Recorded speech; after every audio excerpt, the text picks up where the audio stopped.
Okay, thank you for having me along with these exciting other presenters. Our presentation today is Pandemic Deja-Vu, Reflections of Long-Term AIDS Survivors and Activists on the First Year of COVID-19. And this project, I'm trying to move my slide. Okay.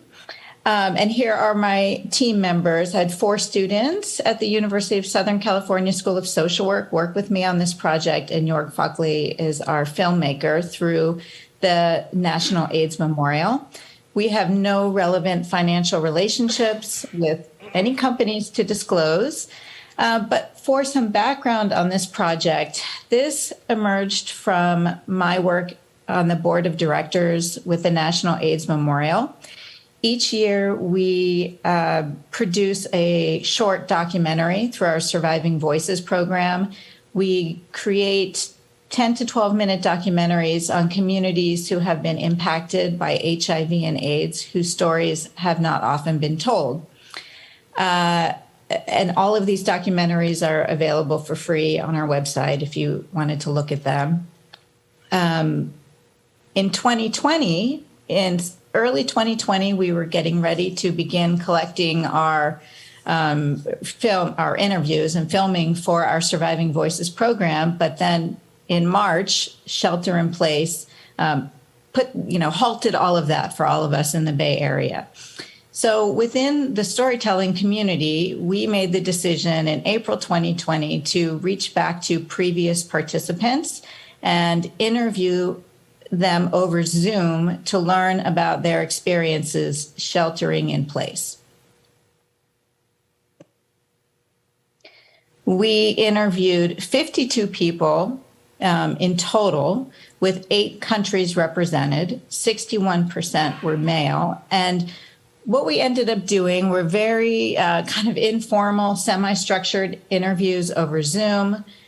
We, in between April and November of 2020, we consider those wave 1 interviews. We interviewed 52 individuals.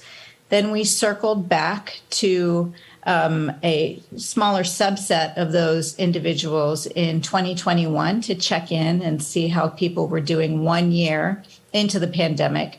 And we're currently collecting a third wave of interviews in 2022. In 2021, we were interviewing people around the time that they were receiving their first vaccines. And at this point, probably the second booster shot. Our analysis, we did a basic thematic analysis. Our findings, the data are fascinating. Many of our participants spoke to the comparisons between AIDS and COVID, the similarities between the two pandemics of othering, health disparities, leadership response in different communities. Our data set represented 8 countries, so we got to kind of cross comparison the US and other countries. But the respondents also illuminated the differences between AIDS and COVID, particularly around stigma because of disease transmission and the way that the viruses are transmitted through either breathing or sexual activity. Our respondents spoke quite a bit to social isolation as being really traumatic for some individuals, and the role that social media was playing with messaging. The finding that I wanted to spend some time talking about today was that the COVID-19 pandemic triggered traumatic memories of the 1980s and 1990s, and that this trauma was compounded by social isolation.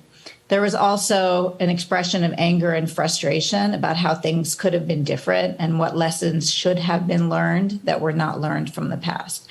So given that we only have 8 minutes for this presentation, I thought I would provide a few quotes on the theme of triggering traumatic memories. So here's one example from an individual. I have a little box inside of a box inside of a box where I keep the late 80s. And this is opening up that box. I'm thinking about people in a way I haven't thought about them since they died 30 years ago. a second example. I definitely am experiencing the PTSD of the mid-'80s. I find myself thinking about the people who we lost in the 80s and 90s and missing them even more. There are certain friends who passed away that I never got over, that I didn't realize I never got over until recently. And then our final example is the exact feeling that is always a management of the echoes of the AIDS epidemic, and also common for trauma survivors, right? Like there's the past experiences that can live there until they're triggered, and then it becomes harder to distinguish present from past. So where we're headed with this research, we are in collecting wave 3 data right now, and we're looking at pandemic parallels and lessons learned, particularly around health disparities, stigmas, being othered. I think just what we're seeing with the monkeypox virus, and at least the narrative around monkeypox in the United States, is kind of compounding and illuminating the importance of this type of research. Social isolation, I think we now know almost 3 years or 2.5 years into this pandemic, the role that social isolation is playing on people's mental health. This is particularly true for PTSD, or people who are living with PTSD. We need to really understand and respond to how re-traumatizing the effect of COVID-19 has been on people living with HIV and AIDS, as well as the early activists, caregivers, loved ones. And then this is finally, in conclusion, this is one of my favorite quotes. History doesn't repeat itself, but it often rhymes. And I think we have seen that kind of play out over the last few years.